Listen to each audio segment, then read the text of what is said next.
Part 1, The Call. It was a Tuesday night. The kind of night where the world feels like it's holding its breath, when the city hum fades, and even the clock on the wall seems to tick quieter than usual. I had just closed my laptop and was about to sink into the comfort of my couch with a cup of chamomile tea when my phone lit up. Unknown number. The digits stared back at me like they were daring me to answer. Normally, I wouldn't. I'm the kind of person who lets strange numbers go straight to voicemail.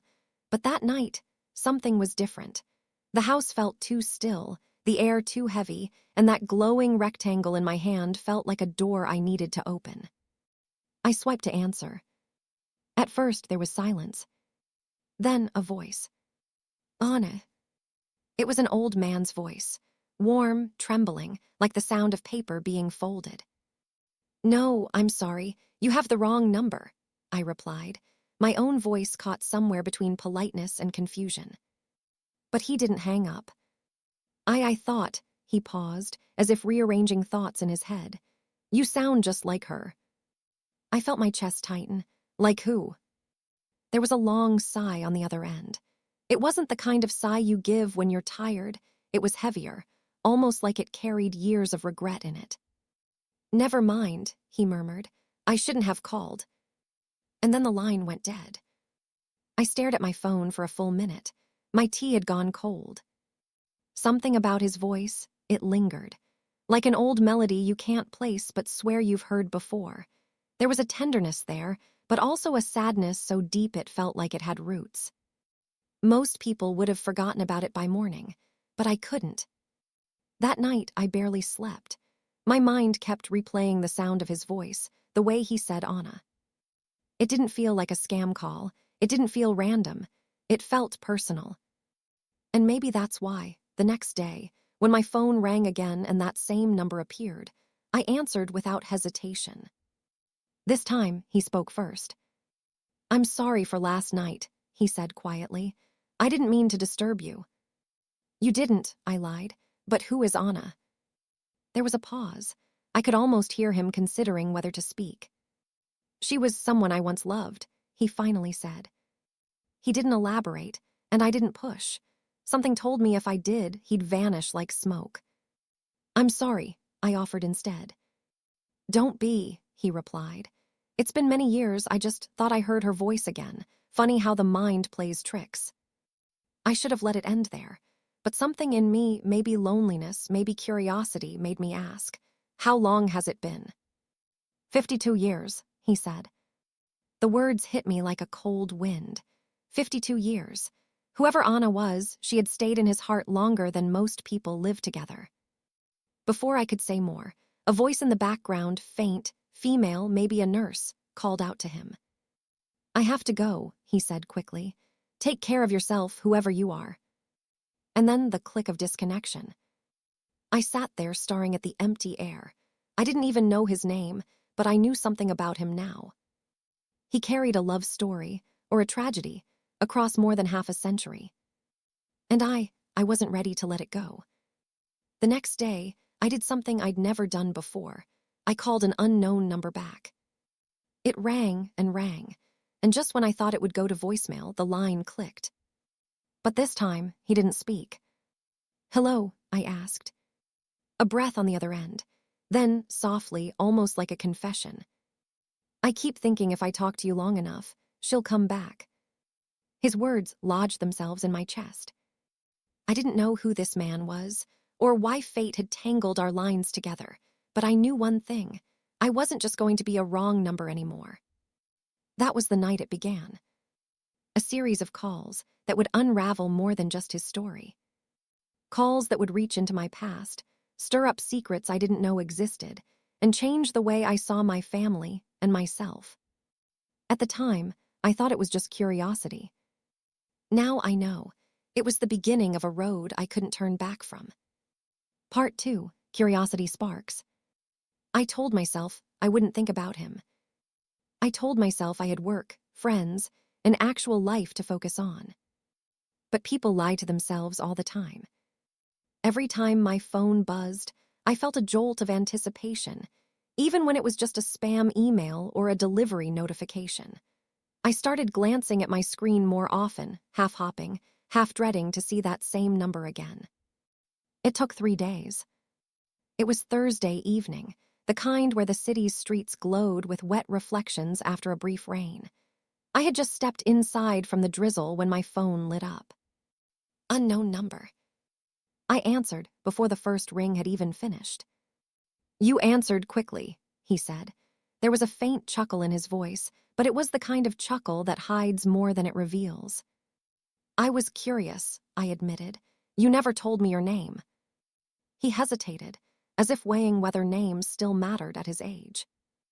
"Daniel," he said finally. Daniel, it suited his voice, solid, old-fashioned. "And you?" he asked. I told him my name, and there was a brief pause, as though he was testing the taste of it in his mind. "You don't sound like an Anna," he said softly, "but there's something familiar." We talked for longer that night. It wasn't much snippets, fragments of thoughts rather than full stories. I learned that Daniel lived alone in a small coastal town about 2 hours from the city. He mentioned the sea often, the smell of salt, the way the waves sounded at night. He told me he had been a school teacher once, and that the children remember more about you than you think. But every time I asked about Anna, his words slowed, like a record dragging under a failing needle. "She was," he trailed off. "It doesn't matter now, she's gone." Gone, he never said dead, just gone. The more he spoke, the more the picture in my mind began to take shape. I imagined an old man in a worn armchair, a blanket over his knees, looking out a window at a restless ocean. On a table beside him, a stack of letters, maybe photographs, all belonging to a woman who had vanished half a century ago. It should have felt like someone else's life, someone else's grief, but instead, it felt like a thread that had somehow wound its way into my own. By the end of the week, the calls had become expected. Not daily, not regular, but frequent enough that I caught myself keeping my phone close even when showering or cooking. And then one Sunday afternoon, I got the first real glimpse of his story. He called while I was in the park, sitting under a tree with the last warmth of autumn fatting around me. "I saw her today," he said abruptly. His voice was urgent, almost panicked. "You saw Anna?" "Yes," he breathed heavily as though the act of speaking it out loud cost him. "On the pier, same hair, same way she walks. But when I called her name, she turned and it wasn't her." There was a long silence. A gull cried somewhere near him. "I'm sorry," I said, even though I knew it was a useless thing to say. "You don't have to be sorry," he replied. "You've never lost someone you were certain would never leave." The way he said it made me want to ask 100 questions, but his tone made me swallow them. That night, something shifted in me. I stopped thinking of Daniel as a wrong number. I started thinking of him as unfinished business. And I wanted to know how the story ended. Part 3, first real conversation. It happened on a Monday night. The wind was loud against my windows, the kind that made the glass rattle slightly, and the streetlights swayed in lazy arcs outside. I was curled up on the couch, book in hand, when the phone rang. Unknown number. But this time, instead of the nervous flicker in my chest, I felt something else. Like I'd been waiting for him. "Hello, Daniel." He chuckled softly. "So now you know me by name." "I think I've earned that much," I said. That night, something was different about his voice. It was slower, warmer, like he wasn't in a hurry to get off the line. Maybe the storm outside both our windows, his and mine, made him linger. "You said you were a teacher," I began. "What did you teach?" "History," he answered without hesitation. "Children have no idea how much of it they're carrying with them. Family stories, old wounds, traditions, all of it older than they can imagine." I smiled at the thought. "And Anna, was she part of your history?" He let out a quiet breath. "She was my history." It was the first time he gave me something that felt like a truth instead of a half answer. "How did you meet her?" I asked. There was a pause. I could hear the faint tapping of something, maybe his fingers against the armrest, maybe rain against his window. "We were children," he said finally. "Your age now. She lived 3 houses down from mine. She was always barefoot in summer, always reading something. She smelled like wild mint." He laughed, but it was a fragile sound. "I thought I'd marry her, thought we'd grow old together. But the world decided otherwise." Something in his tone made me want to press. "What happened?" "Life happened," he said, and I could almost hear him pulling up a wall between us. "I left. I had to." "You had to." "Yes." A sharpness crept into his voice now, subtle but unmistakable. "And she disappeared. People do that, you know. They disappear long before you realize you've lost them." We fell quiet for a moment. Outside, a branch scraped against my window in the wind. "You sound younger than I thought you'd be," he said suddenly. "You sound older," I replied, and he laughed again, a real laugh this time. Then, without warning, he asked, "Why do you keep answering when I call?" The question caught me off guard. "I don't know," I admitted. "Maybe because you sound like you have something important to say, and I'm curious enough to want to hear it." He didn't respond right away, and when he did, his voice was softer than I'd ever heard it. "You remind me of her, more than you should." Something about those words stayed with me long after we hung up. It was late, but I couldn't shake the feeling that this wasn't just a coincidence. Daniel didn't just happen to dial my number. And Anna wasn't just an old love story. Somewhere between his pauses and his carefully chosen words, I felt it. There was something he wasn't telling me. And I had the unsettling sense that whatever it was, it might have something to do with me. Part 4, Pieces of the Past. The next call came on a quiet afternoon, sunlight stretching long across my kitchen floor. I was chopping vegetables when my phone buzzed against the counter. "Daniel." He didn't say hello. He never did anymore. Instead, he launched straight into it, his voice oddly bright. "I remembered something last night," he said, "about Anna." I leaned against the counter, knife still in hand. "What did you remember?" "That summer before she left, we used to meet at the edge of the woods. There was an old bench there, half broken, paint peeling. She'd bring me iced tea in a jar. We'd sit for hours just talking. The way the light came through the trees." He stopped himself, as if catching the thread of memory was dangerous. "She was always drawing. She had a notebook with her all the time." It was the most vivid detail he'd ever given me, and for a moment I was there with them, 2 young people in the shade of tall pines, sun dripping gold through the leaves, the smell of mint tea in the air. "Did you keep any of her drawings?" I asked. "No," he said too quickly. "She took them with her." We spoke for a while longer about music, about the sea, about nothing at all, and then, just as we were saying goodbye, he slipped. "I always thought your mother didn't like me," he said lightly, as though making an offhand joke. "My mother?" The question slipped out sharper than I intended. "Why would she have known you?" A pause, a faint sound, maybe a sigh, maybe the rustle of him shifting in his chair. "I'm sorry, I misspoke," he said, his voice smoothing itself out. "I meant Anna's mother." But something about the way he corrected himself felt off, like a door shutting too fast. That night, I dug through my mother's old photo albums. She had grown up 2 towns over, close enough to the coast to smell the salt. I'd never heard her mention anyone named Anna, but my mother wasn't the type to share much about her youth. In one album, between pictures of her as a teenager at the beach, I found a photo of her and another girl, arms around each other, squinting in the sun.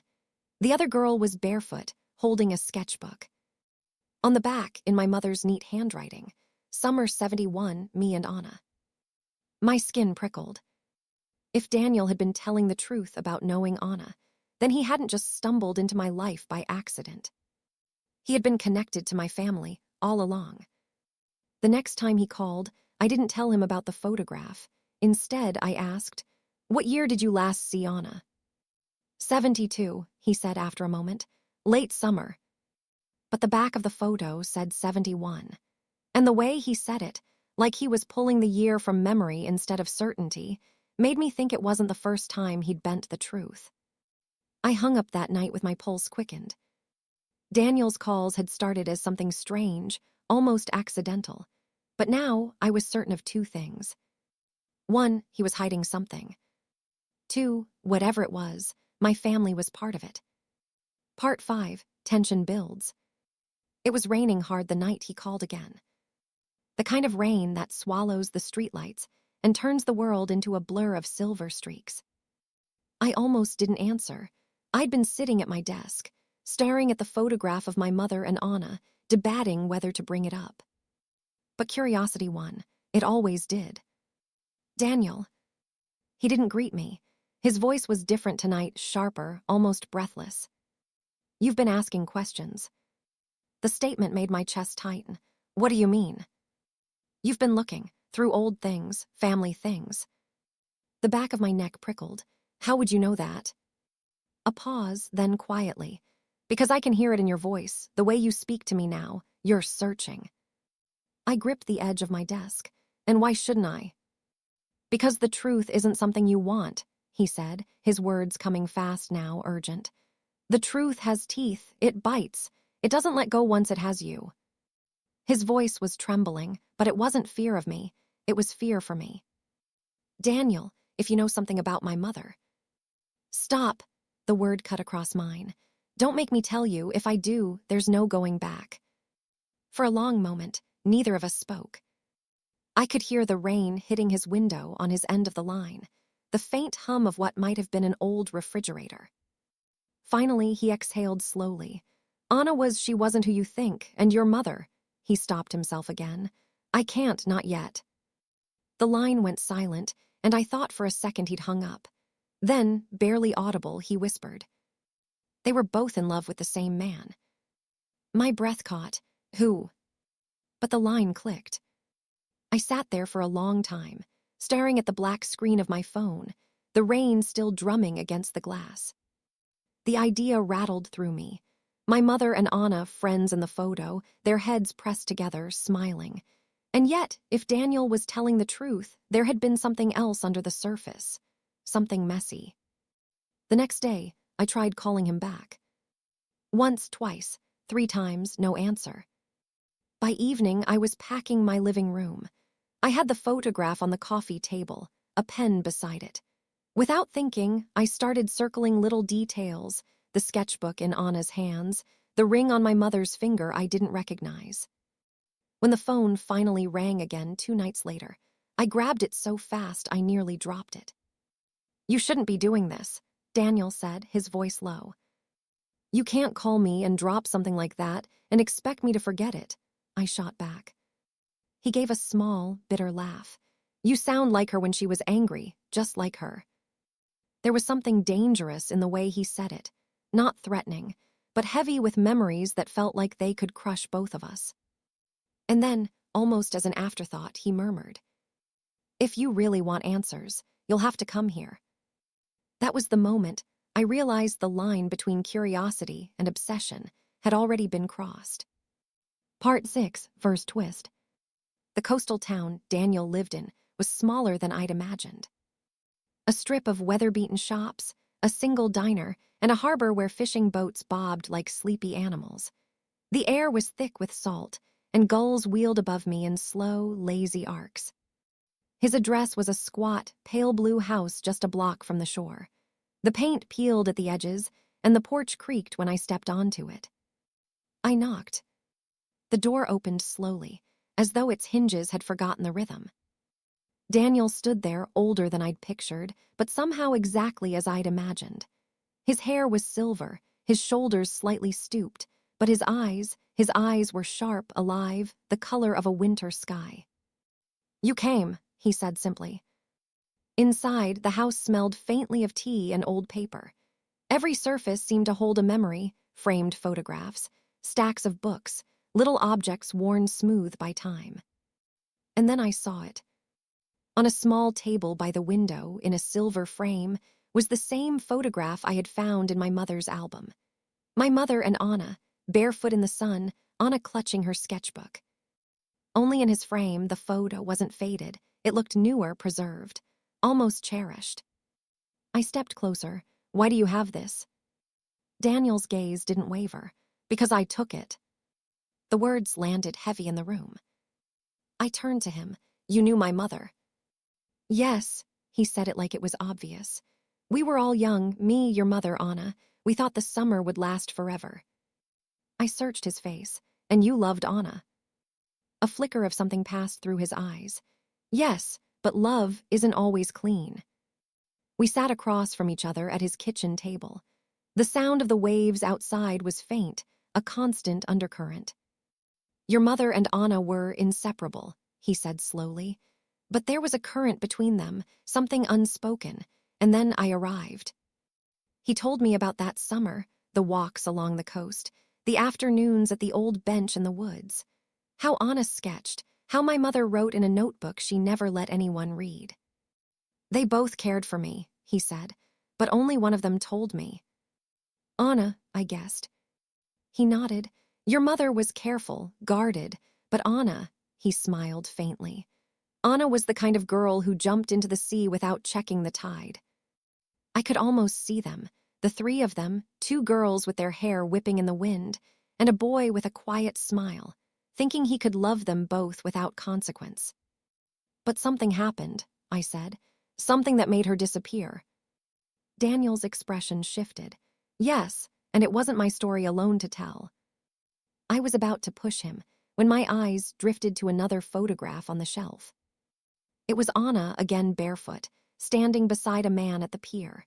The man's face was turned away, but something about the set of his shoulders was familiar. Is that you? I asked. No, Daniel said, his voice suddenly flat. That was the man who came after me. That night, back in my hotel room, I couldn't sleep. I laid out the pieces in my mind. My mother and Anna, best friends. Daniel, caught between them. Another man, one I'd never heard of. And then, the thing that kept circling in my mind like a restless bird, the way Daniel had said the summer didn't end clean. Somewhere in that summer was the moment everything shattered. Part 7, Emotional Confrontation. The next morning, I returned to Daniel's house. The sky was pale and cloudless, the air still in that strange way it sometimes is before a storm. He was already awake, sitting on the porch with a mug of tea between his hands. You came back, he said, his eyes narrowing slightly. You left too many questions last night, I replied, taking the chair across from him. We sat in silence for a while, the smell of the ocean drifting between us. Finally, I leaned forward. Daniel, why didn't you tell me you knew my mother from the beginning? His gaze slid away, toward the water. Because knowing someone and being known by them aren't the same thing. That's not an answer. It's the only one I have. I felt frustration prickling at my skin. You've been pulling me into this piece by piece, like you're afraid I'll run if I hear it all at once. But I'm here now. I'm not running. He set down his mug, his fingers curling around the arms of his chair. Do you think I'm afraid of you knowing? No, I'm afraid of what you'll do once you do. I've lived with it for 50 years. You've lived without it. That's a kind of mercy. I held his gaze. Was my mother in love with you? He exhaled slowly. Yes. And you? Yes, he said again, his voice low. But it wasn't like with Anna. With your mother, it was a quiet love. The kind that could have lasted a lifetime if it had started at the right time. There was something in the way he said it, regret laced with a tenderness that hurt to hear. What happened that summer? I pressed. His jaw tightened. One of them left, one of them stayed, and I chose wrong. We were silent again, but it wasn't the same silence as before. This one was heavy, almost unbearable. Finally, he rose and motioned for me to follow him inside. We went to a small room at the back of the house. It smelled faintly of cedar, and sunlight spilled over stacks of boxes, old letters tied with ribbon, faded postcards. Daniel opened one of the boxes and took out a stack of photographs. In them, I saw moments frozen in the kind of clarity memory never truly keeps. Anna laughing with her head thrown back. My mother looking away from the camera with the ghost of a smile, Daniel between them, younger, almost unrecognizable except for the eyes. "You kept all of this," I whispered. "I kept what I couldn't forget," he said simply. I looked at him. "Then tell me all of it." But he only shook his head. "Not yet." Something about the way he said it made me realize he wasn't just stalling. He was protecting something. Or someone. And if he wouldn't tell me, I'd have to find it myself. That night, while he was in the kitchen, I wandered back into the room with the boxes. My hands moved almost without my permission, sorting through old envelopes, brittle with age. That's when I found it, a letter in my mother's handwriting, dated months after that summer. The first line stopped me cold. "Daniel, I can't tell you in person. I'm leaving before anyone finds out. She's pregnant." The paper trembled in my hands. Anna was pregnant. And Daniel might have been the father. Part 8, second twist. I found him in the kitchen, pouring hot water over fresh tea leaves. The letter was still in my hand. My fingers felt numb. "What is this?" I asked, my voice low but shaking. He turned, saw the paper, and froze. The steam curled upward between us. "Where did you get that?" "In your house," I said. "In your box of things you couldn't forget." His eyes closed briefly, and when they opened again, there was something raw there, not anger exactly, but the expression of someone cornered. "Anna was pregnant," I said. "Was it?" He didn't answer right away. Instead, he leaned against the counter, his shoulders heavy. "I wanted it to be," he said finally. "I prayed it was, but I never knew." His voice was quieter now, but every word seemed to weigh 100 pounds. That summer, things were complicated. Anna and I were together. But then, after a fight, she went to him. "To who?" He hesitated. "Your mother's older brother." The words hit me like a slap. "My uncle." He nodded once. They were close. It happened fast, and then it was over. But when Anna found out she was pregnant, she wouldn't say whose it was. She told me she didn't want the child to grow up with questions. And then she was gone.